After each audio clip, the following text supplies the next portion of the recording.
पर कितना बड़ा अनर्थ हो गया।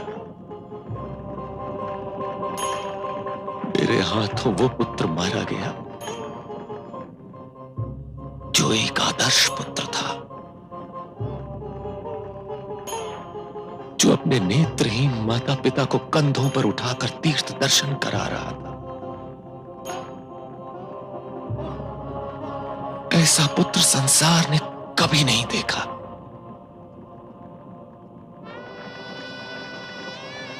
धिक्कार है मुझे, धिक्कार है। मेरे लिए कड़े से कड़ा दंड भी साधारण है। मैं जीवन के अंतिम क्षण तक स्वयं को क्षमा नहीं कर सकूंगा, क्षमा नहीं कर सकूंगा।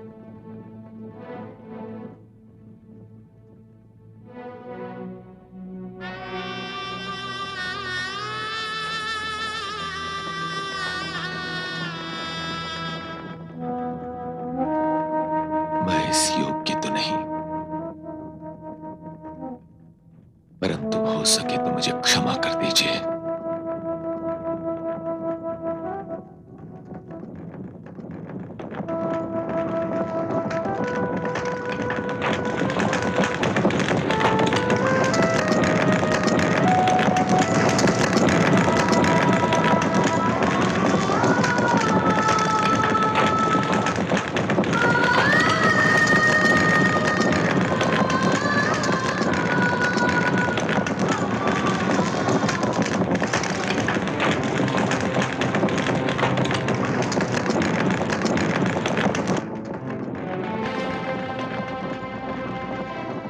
मुझे पुत्र वियोग का श्राप दिया है। कदाचित आपको ज्ञात नहीं था कि 2 पत्नियों के होते हुए मेरे एक भी संतान नहीं।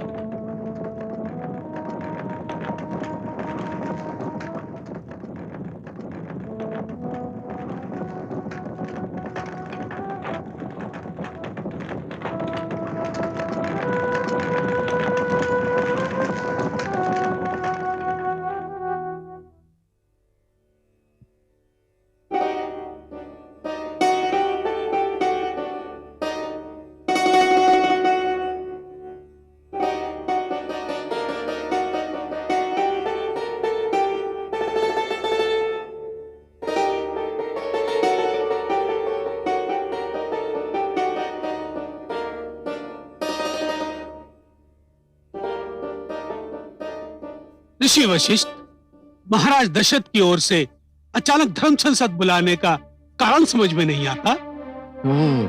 आश्चर्य तो मुझे भी है। राज्य के किसी कोने से किसी अप्रिय घटना की सूचना भी नहीं है। लगता है महाराज आ रहे हैं।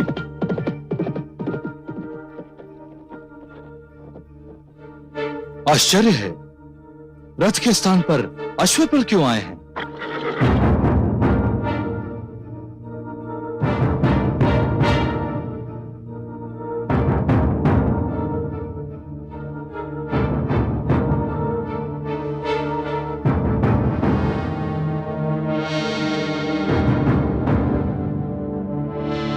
यशस्वी बाबू,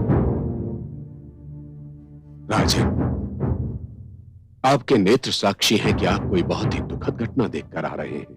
हाँ गुरुदेव, जो दुखद घटना मैंने देखी है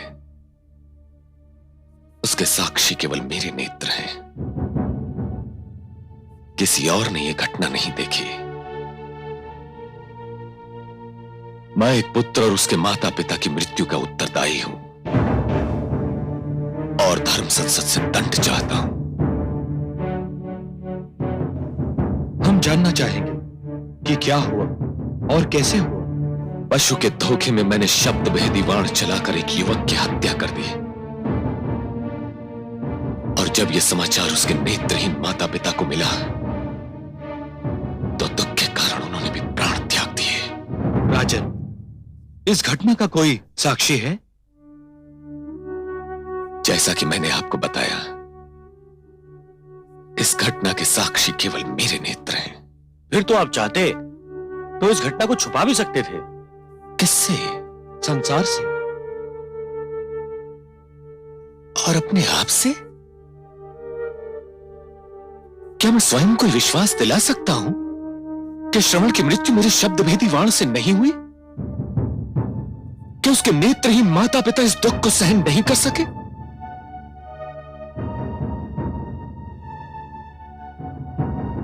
हे पंच परमेश्वर, मैं अपना अपराध स्वीकार करता हूं। मैं अपने आप को इस अनर्थ का उत्तरदायी समझता हूं और आपसे दंड चाहता हूं। हमें प्रसन्नता हुई राजन कि आपने धर्म संसद से कुछ भी नहीं छिपाया, परंतु वास्तव में आपने अपराध किया है अथवा नहीं, इसका निर्णय तो धर्म संसद ही करेगी। हे ऋषि वशिष्ठ, आप धर्माधिकारी हैं। हम सबको आप पर पूर्णतया विश्वास है। आप ही सर्वश्रेष्ठ निर्णय ले सकते हैं। नहीं ऋषि बोला, मैं महाराज दशरथ का कुलगुरु भी हूं। मेरे निर्णय पर शिष्य के पक्षपात का आरोप भी लग सकता है। आप जैसे महान ऋषि पर कौन पक्षपात का आरोप लगा सकता है ऋषि वशिष्ठ?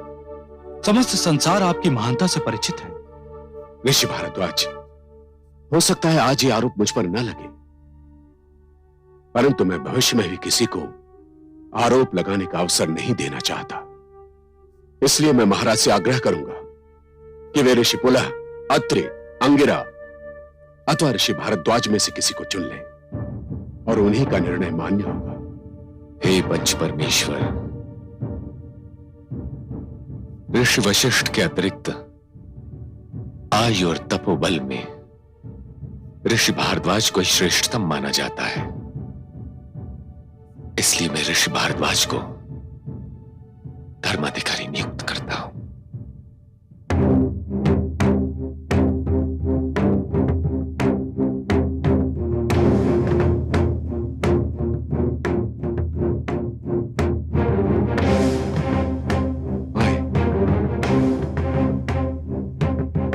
आसन ग्रहण करें।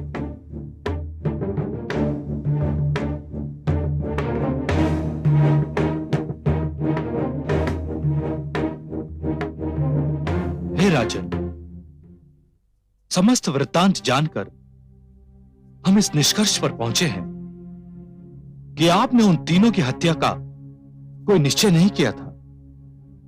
यह सत्य है कि श्रवण कुमार की मृत्यु का कारण आपका ही वो शब्द भेदी बाण था, परंतु इसमें आपके निश्चय की कोई भूमिका नहीं थी। यह एक चूक थी जो किसी से भी हो सकती है। और रहा श्रवण कुमार के माता पिता की मृत्यु का प्रश्न, तो यह सर्वथा स्पष्ट है कि वे दोनों अपने पुत्र की मृत्यु का दुख सहन नहीं कर पाए। उनकी मृत्यु का कारण वो आघात था जो उन दोनों को उनके पुत्र की मृत्यु का समाचार सुनकर लगा था।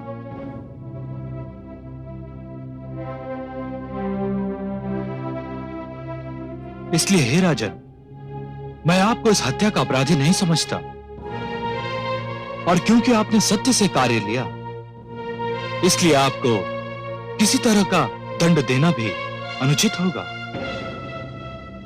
किंतु हे राजन, शब्द भेदी बाण सदैव ध्वनि को सुनकर चलाया जाता है, और यह ध्वनि किसी की भी हो सकती है, जैसा कि श्रवण कुमार के विषय में हुआ।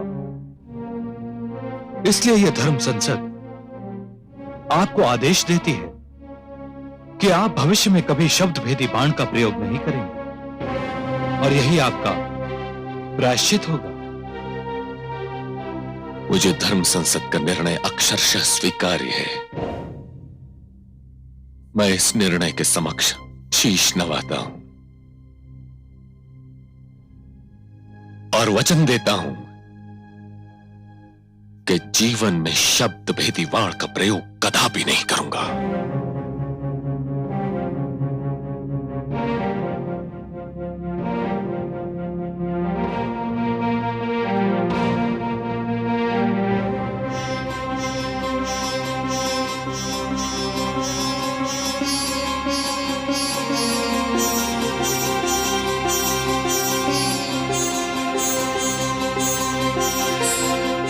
स्वस्ति।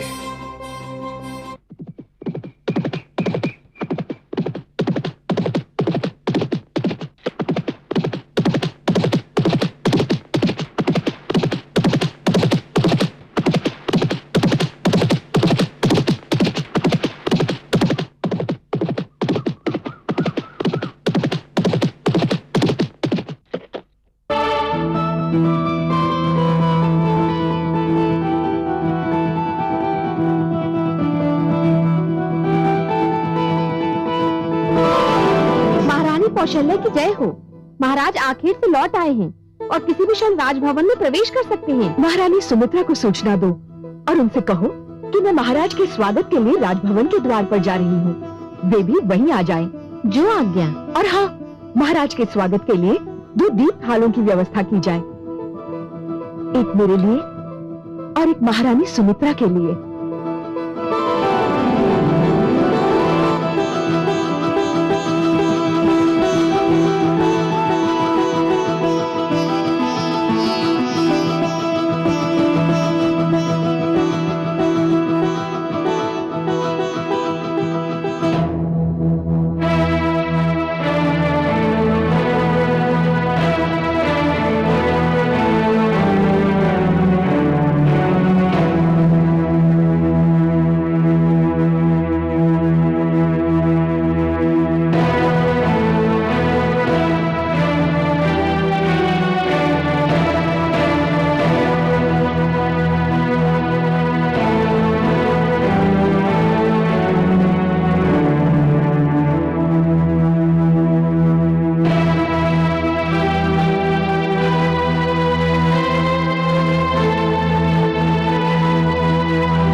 महाराज, हमसे कोई भूल हो गई है क्या, जो आप रुके बिना, हमसे बात किए बिना अपने कक्ष में आ गए?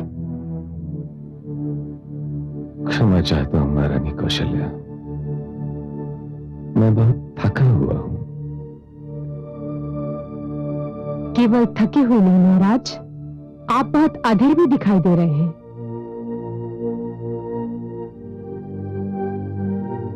अधीर अवश्य था महारानी सुमित्रा,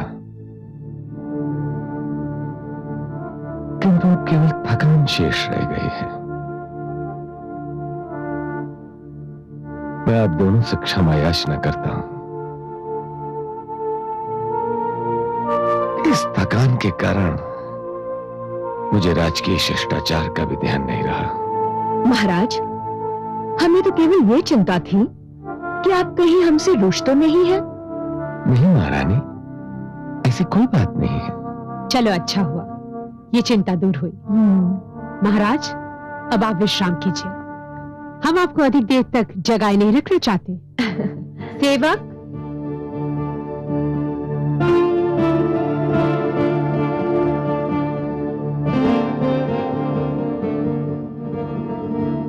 महाराज की जय हो।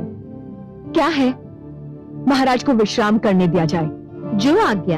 किंतु पड़ोसी राज्य कैकेयी से कोई बहुत ही आवश्यक संदेशा लेकर आया है। कैकेयी दूध के ठहरने का प्रबंध करो और उसे कहो कि महाराज प्रातःकाल से पहले किसी से नहीं मिल सकते। जो आज्ञा महारानी। ठहरो, कैकेयी दूध से कहो कि हम उनसे मिलने आ रहे हैं। जो आज्ञा।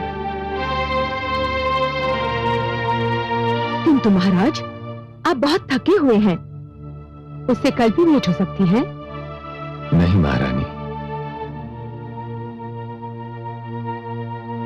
कैकेयी नरेश ने इतनी रात्रि को संदेश वाहक भेजा है, तो अवश्य ही कोई आपात संदेश होगा।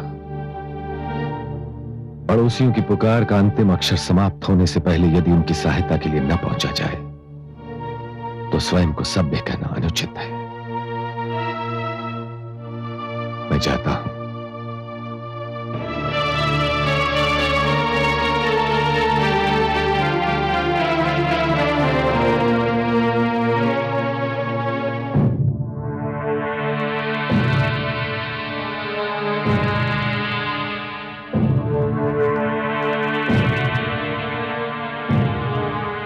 महाराज की जय हो। मैं इतनी रात्रि को कष्ट देने के लिए क्षमा मांगता हूं। हमें कोई कष्ट नहीं हुआ।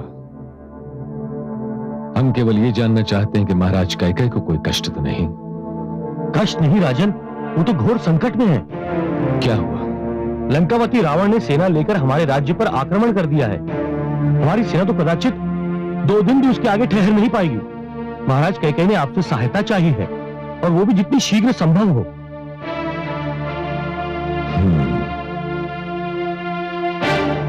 पड़ोसियों की सहायता करना हमारा धर्म है।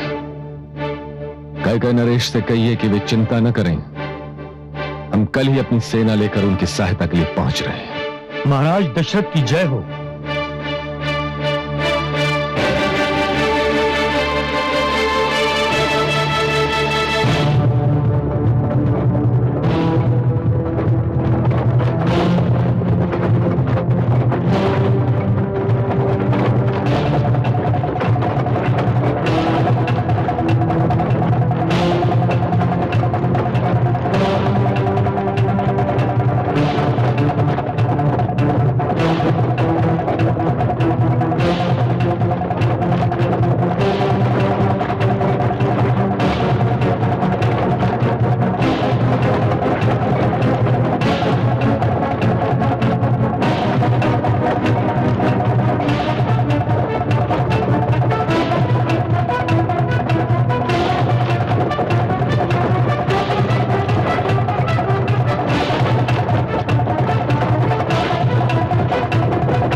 कैकेयी नरेश, युद्ध टल सकता है, मानव रक्त मिट्टी में मिलने से रोका जा सकता है। तुम सर्वनाश के संकट से बच भी सकते हो, किंतु सबका केवल एक ही उपाय है कि तुम आत्मसमर्पण कर लो, मेरी प्रभु सत्ता स्वीकार कर लो और लौट जाओ यहां से। लौट जाओ। हम कहां से लौट जाएं लंकेश? हम तो अपनी सीमा के भीतर हैं। लौटना तो तुमको है, जो अपनी सीमा छोड़कर हमारी सीमा में घुस आए हो। हम तो केवल अपनी सीमा की रक्षा कर रहे हैं। रक्षा? तनिक अपनी सेना की ओर देखो कैकेयी नरेश, और फिर दृष्टि डालो मेरी सेना की ओर। मेरी सेना बाढ़ की रेले के भांति तुम्हारी सेना को तिनके की भांति बहा ले जाएगी।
चिंता न करें कैकेयी नरेश, मैं आ गया।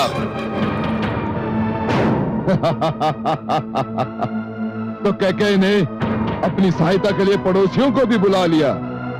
संकट के समय एक पड़ोसी की सहायता करना दूसरे पड़ोसी का धर्म है, और अपनी राज्य सीमाओं का विस्तार करना मेरा धर्म है, रावण का धर्म।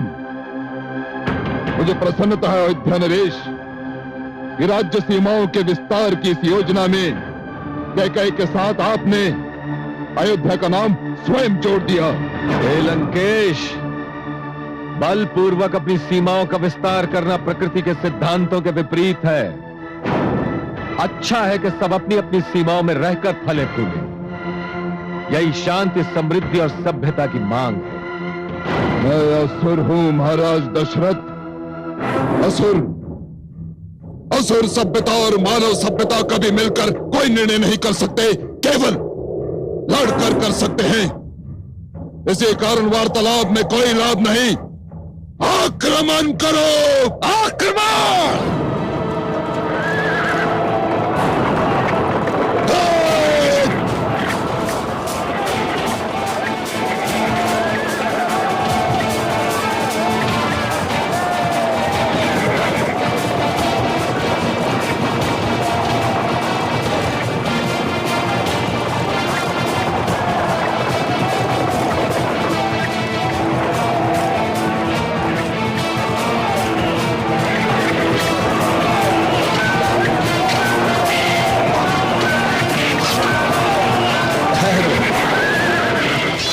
सावधान महाराज दशरथ, सावधान।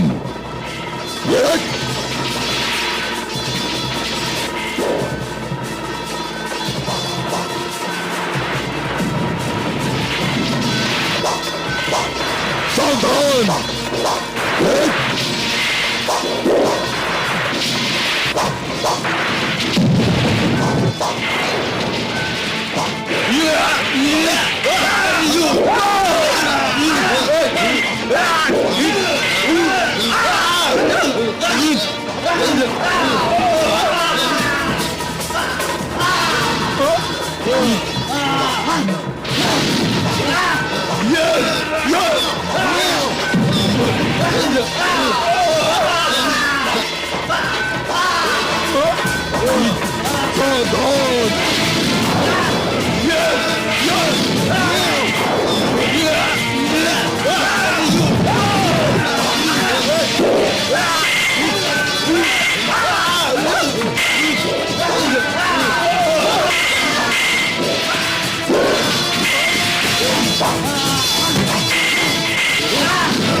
महाराज दशरथ,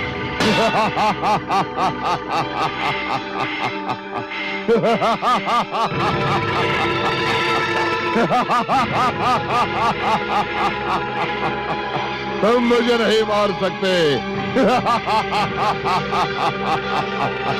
मैं रावण हूं, रावण।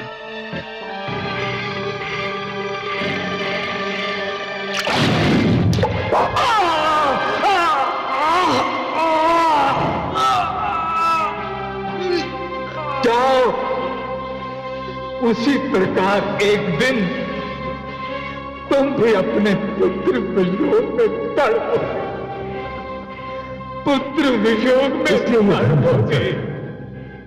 आपको आदेश देती हूं कि आप भविष्य में कभी शब्द भेदी बाण का प्रयोग नहीं करेंगे। मुझे धर्म संसद का निर्णय अक्षरशः स्वीकार्य है और वचन देता हूं कि जीवन में शब्द भेदी बाण का प्रयोग कदापि नहीं करूंगा। महाराज दशरथ, मैं यहां हूं।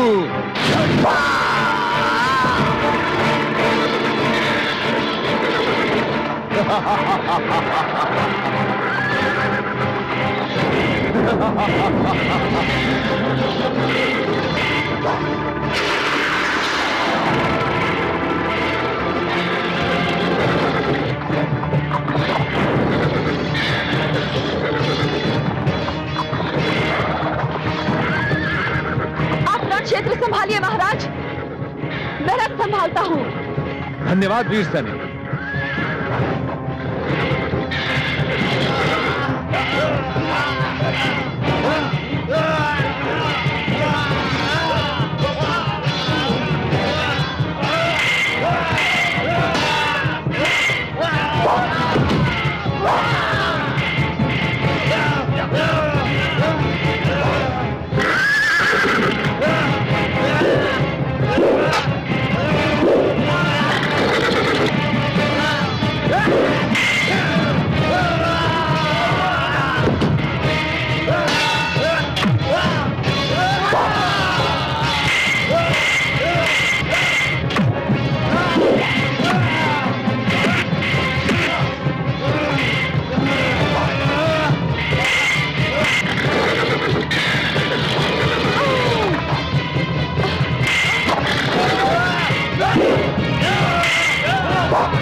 महाराज दशरथ,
चलो सारथी, चलो सारथी, चलो चलो।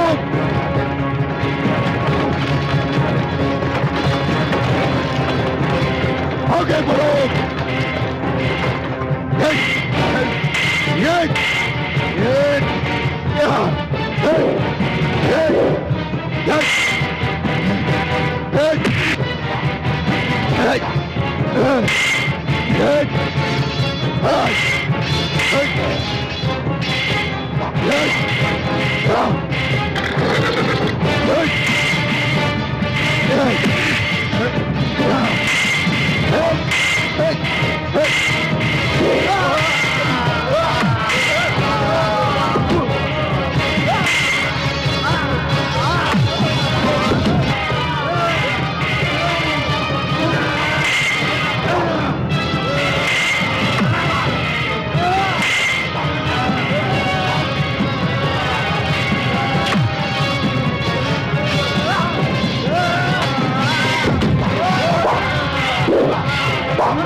लंकापति रावण तुम्हारे साथ है। रुक जाओ, मैं कहता हूं रुक जाओ, रुक जाओ। लंकापति रावण तुम्हारे साथ है। रुक जाओ, मैं कहता हूं रुक जाओ।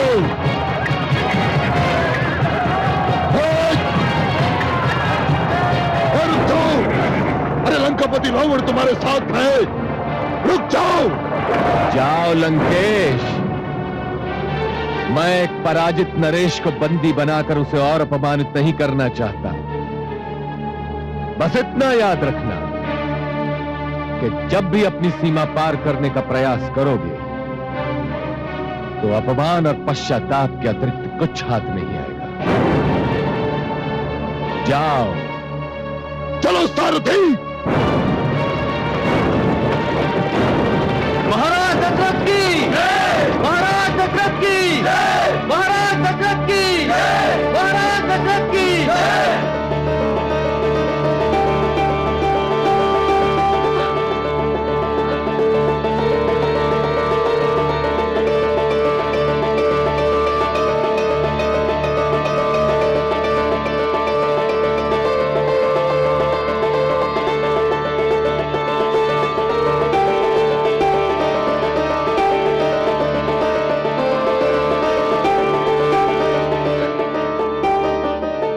मेरा रथ संभालने वाली, 2 बार मुझे घातक आक्रमण से मेरे प्राणों की रक्षा करने वाली वीरांगना, तुम कौन हो? मैं कैकेयी नरेश की पुत्री कैकेयी हूं महाराज। कैकेयी नरेश ने तुम्हें युद्ध में भाग लेने की अनुमति कैसे दी? मैंने अनुमति मांगी ही नहीं। जब मैंने सुना कि अयोध्या नरेश दशरथ मेरे पिताश्री की सहायता के लिए आ रहे हैं, तो मैंने भी निर्णय कर लिया कि ऐसे पड़ोसी का धर्म निभाने वाले की सेवा मैं अवश्य करूंगी। धन्य है जिस जाति की पुत्रियां अपने अधिकारों की रक्षा के लिए डट जाएं, उन्हें कोई पराजित नहीं कर सकता। ऐसा सारथी पाकर मैं धन्य हो गया।